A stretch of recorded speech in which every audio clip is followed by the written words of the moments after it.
I'll begin today's briefing, go through a few things, and then turn it over to my colleague, Mr. Marcos Charles. And at that time, after Mr. Charles is done, we'll take any questions that you may have. So operations continue unabated here in Minneapolis. Several illegal alien criminals taken off the streets yet again over the past 24 hours. Again, that is what we're here to do, and we're not going to be deterred in doing that. We are going to take these criminal illegal aliens off the street and make America a safer place, make Minneapolis a safer place. Again, that is why we're here.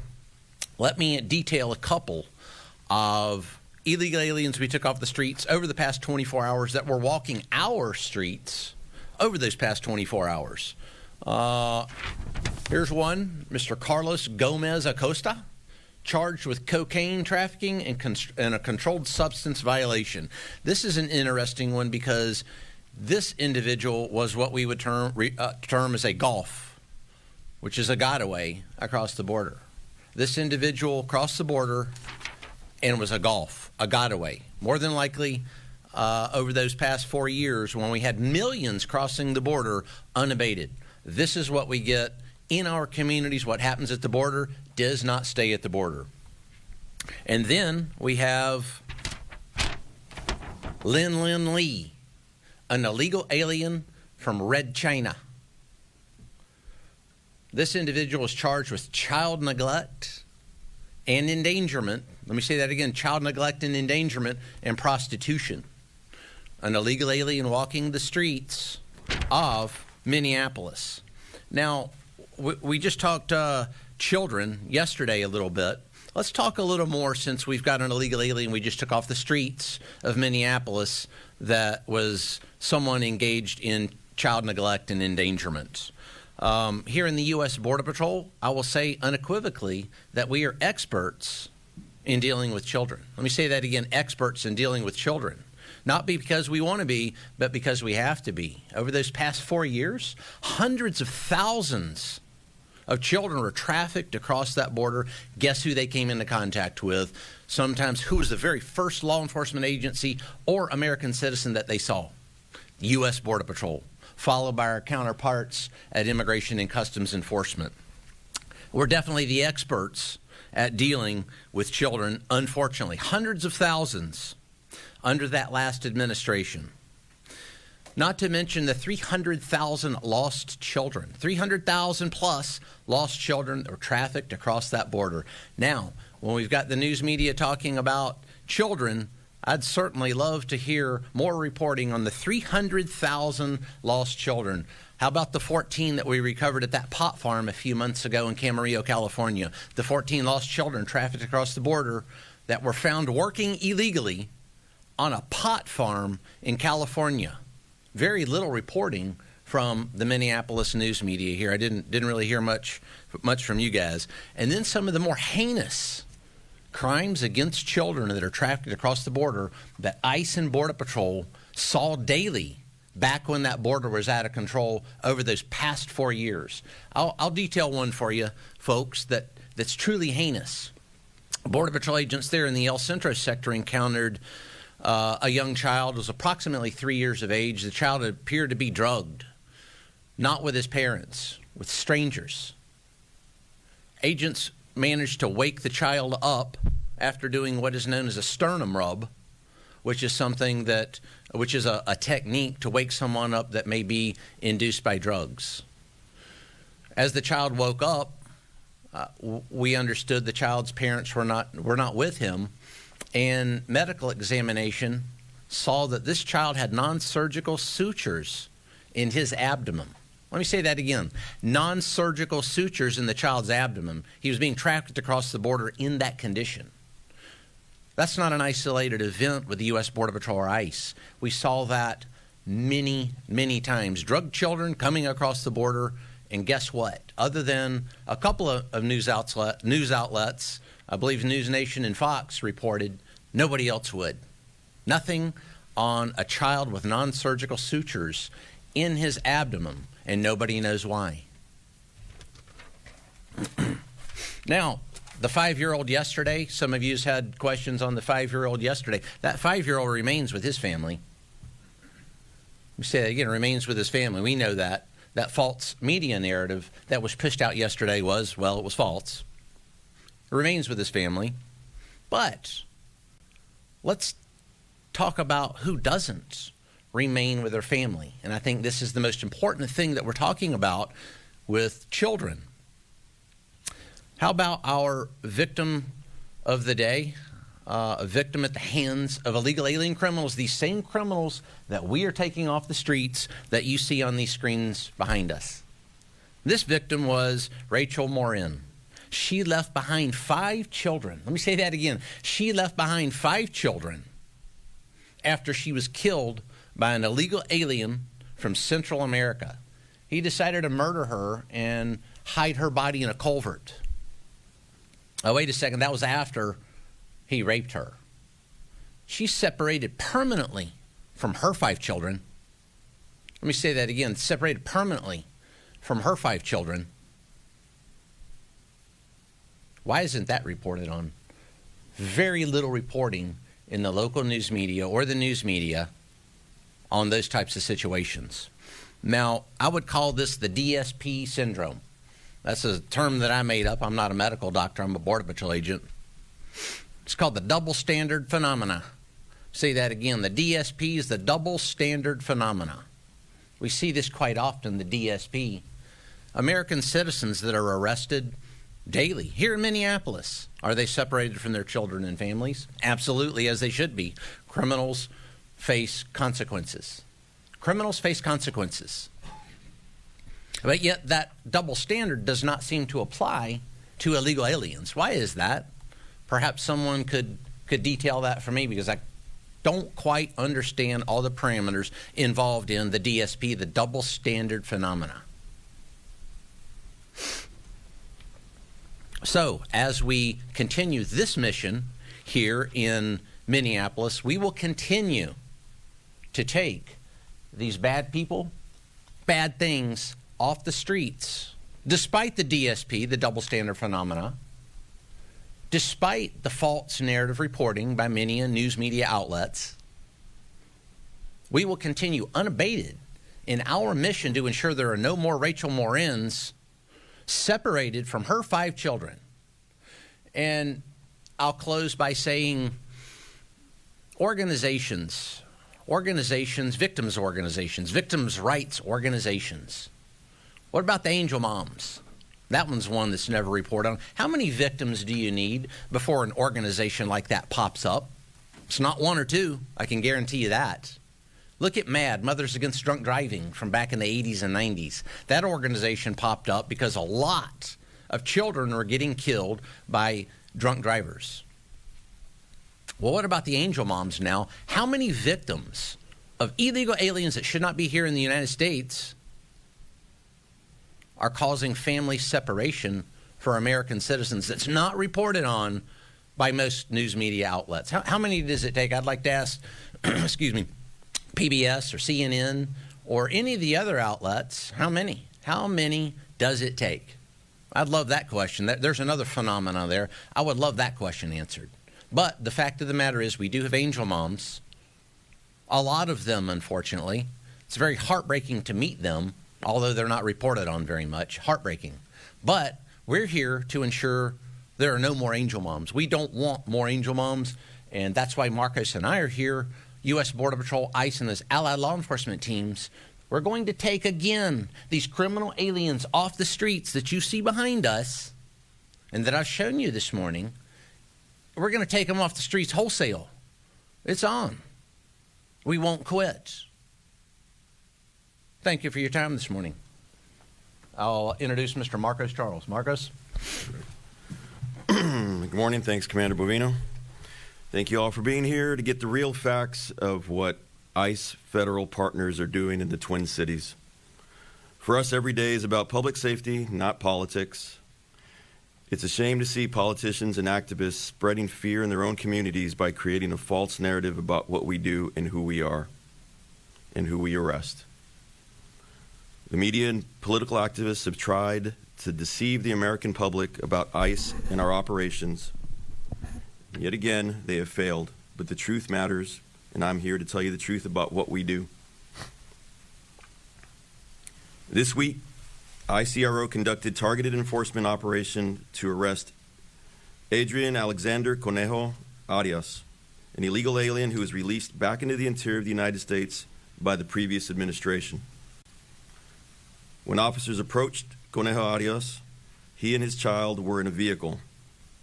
Arias fled from law enforcement on foot, abandoning his child in the middle of winter in a vehicle. One of our officers stayed behind with that child while other officers apprehended his father. After conducting the arrest, my officers stayed with the child. They cared for him, took him to get something to eat from a drive-through restaurant, and spent hours ensuring he was taken care of. Again, my officers did that, not his father. My officers did everything they could to reunite him with his family.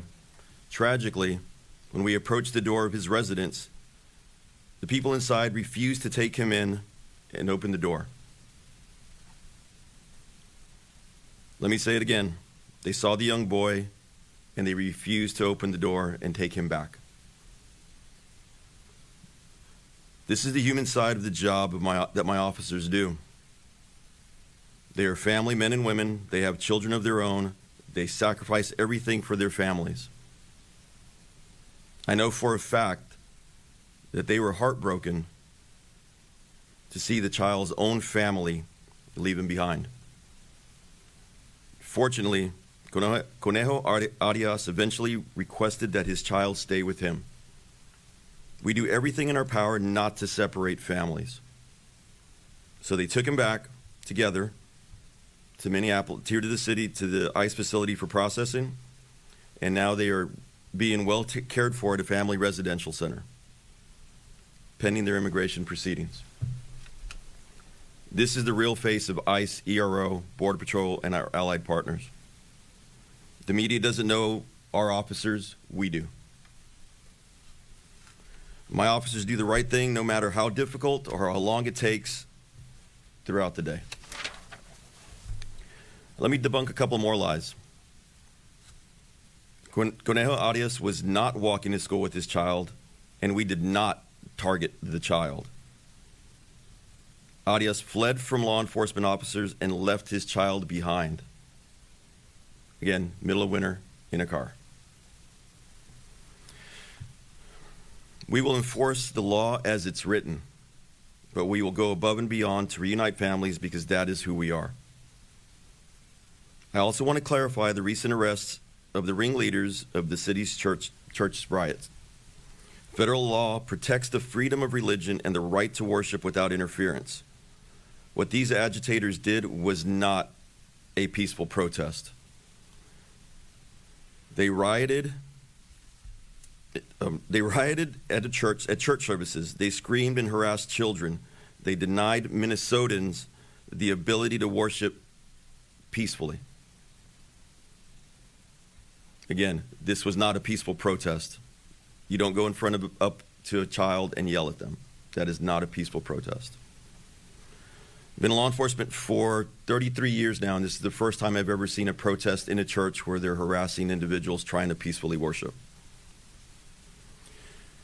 It's disturbing to know that these individuals would target sacred spaces and viciously harass innocent families. Sacred spaces must be respected. While I cannot speak to ongoing investigations and prosecutions, I can say that ICE, DHS, and the Department of Justice are wholly committed to maintaining public safety and the rule of law. That is why we are here today. I am calling on everyone, politicians, the media, and activists, to put an end to the dangerous, irresponsible rhetoric once and for all. You are pitting communities against federal law enforcement, and you are pitting neighbor against neighbor in Minnesota. This is why I'm up here almost every day, to show you the good work my officers are doing. This is the same reason that Chief Bovino is up here every day. The public needs to know about the dangerous criminal illegal aliens we're arresting. They need to see the faces of the monsters that these agitators are trying to protect. Yesterday, we arrested the following individuals. Jose Ocampo Leon, a criminal illegal alien from Mexico, convicted of sexual conduct with a child under 16. Also up on these. Gerardo Sanchez Acuña, a criminal illegal alien convicted of drug trafficking. Salvador Salazar Rivera, a criminal illegal alien from Mexico convicted of violent domestic assault that inflicted bodily injury on his spouse. These are not the people that you want living next door to you. Rudy Pineda Aguilar, a criminal illegal alien from Guatemala convicted of criminal sexual conduct. Not the people you want living by your schools. And finally, Jeffrey Ramon Rabanales, a criminal illegal alien from Guatemala convicted of assault, domestic assault, and damage to property. These are the people that those protesters and agitators are trying to protect. Do we have the photo?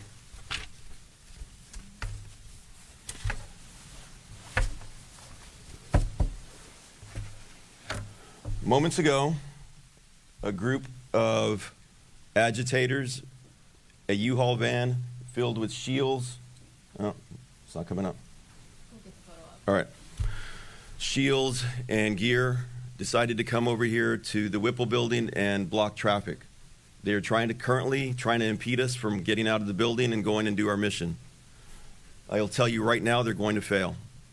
Because no matter what they put up in front of us, we are here to do a job to protect this community, to protect Minnesotans, and to keep the criminal legal aliens off the street and put them where they belong, back into detention, and remove them from this country.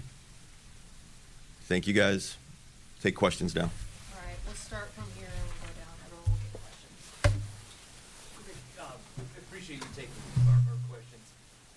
You talked about specifically 5 of the people or so that were up on the slides. For people that are just watching this and just see faces on these slides and no names and just the country they're from and an offense, how do you build trust in the community with some that might be skeptical when they don't know who these people are and don't know everything about the people that you're taking into custody? We're relying on you guys to put that message out.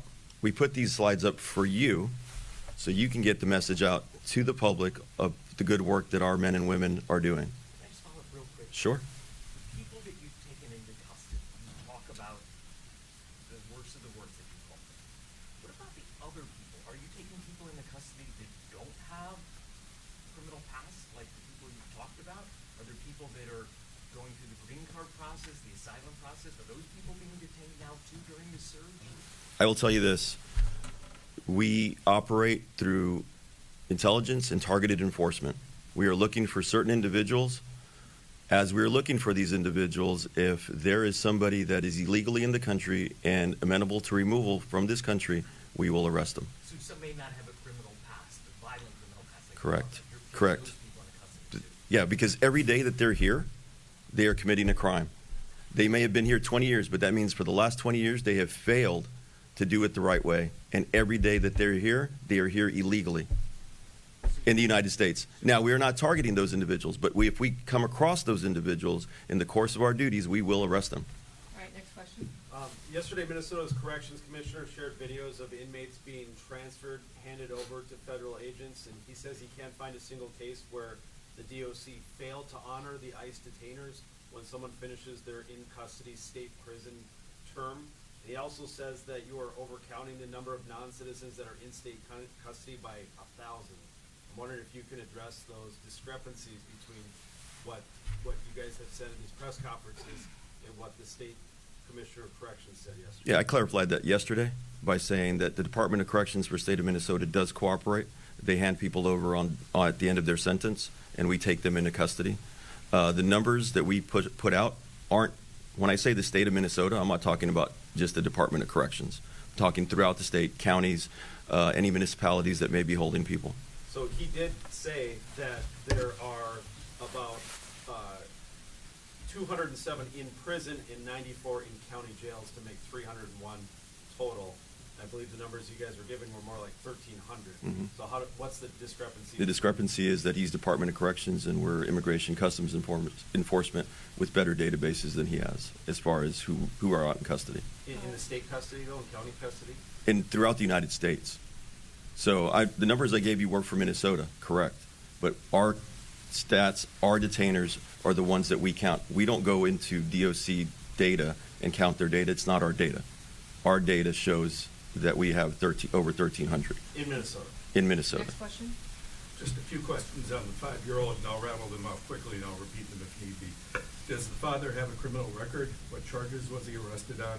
What's the son's legal status and immigration history? And what can you tell us about any ICE interactions with the mother, as well as her legal status and immigration history? That was pretty fast. Can you? Yeah. Okay. Let's start with the first one. Does the father actually have a criminal record? And if so, what charges was he arrested on? I will have to get back to you with any of this in-depth criminal history, but he was in the United States illegally, and I believe he'd been ordered removed. I'm from the AP. Your press people do have my contact Yep. information. What's the son's legal status and immigration history? The family came across as a family unit illegally a few years back. I can't get the date off the top of my head. Can you tell us anything about ICE's interactions with the mother, as well as her legal status and immigration history? We have not encountered the mother as of this time. My question's for the commander, just given portions of your remarks, sir, and we appreciate you taking questions very much. Of course. We have, Maggie Besta from NBC News, we have reported multiple times in depth, quoting DHS's statements, saying that Liam Ramos is being held with his father in Texas. With that context in mind, we still have people saying that they're outraged at the idea of little kids being held in custody at all. So what do you say to those people, and what kinds of conditions are young children being held in? As far as that family has not been separated, so it goes Like back. I said, we reported that. Yes. So even with that in mind, he's in custody, being detained in Texas with his dad. Yes, with his dad. So that goes back to exactly what I just said. Is many American citizens are separated when they're arrested, say by Minneapolis Police Department or any other police department. They are separated from their children when they're arrested. So take a look at what's happening here with this particular case. They're not being separated. That child is in the least restrictive setting possible. When I say that we're experts, both Border Patrol and ICE, in dealing with immigration cases that involve children, probably the most experienced anywhere in the United States by any domestic law enforcement agency. I know that in my particular Border Patrol sector, that saw thousands of individuals coming across the border during that last administration, including hundreds of children. I remember our agents in the back parking lot playing soccer matches with those children in the back parking lot. I challenge any other law enforcement agency anywhere nationwide to show me the fantastic care that ICE and U.S. Border Patrol provide children. Don't come across the border illegally, especially don't commit crimes, or there will be consequences. And American citizens face it. So, the law is fair and firm. If I may follow up, you said he's with his family. Another way of looking at that might be that we don't imprison or detain American children, penalizing them for the actions of their parents. So what do you say to those who are troubled by the contrast? They see a child in custody. American kids don't endure that. Well, I don't think there's a contrast, and the child could be without his parents somewhere, perhaps in social services care somewhere, and that's what we see oftentimes by children that are trafficked across the border. It's heartbreaking. They're not with any family. They're with social services or Office of Refugee and Resettlement. So the child is in the least restrictive setting with a family member. I don't think it gets any better than that. And as far as the care, the best care that I've seen is ICE, U.S. Border Patrol, and the way we treat those illegal aliens that come across the border. Can you give any details as to what that facility is like? What's the kid's life like? I'll let Marcos talk about it. It's an ICE facility and not a Border Patrol facility, sir. So our family residential centers, I had the privilege of working in one back in 2015. So I can tell you firsthand, they get top-notch care. They have medical care. The food is good. They have learning services. They have church services available. They have recreation. They have special caregivers to see to the needs of the children and the mothers or families that are there. It's better. Honestly, it's better than social services. So, I mean, like if we sent the kid to DSS, it'd be way worse off than being there with their parents in an FRC.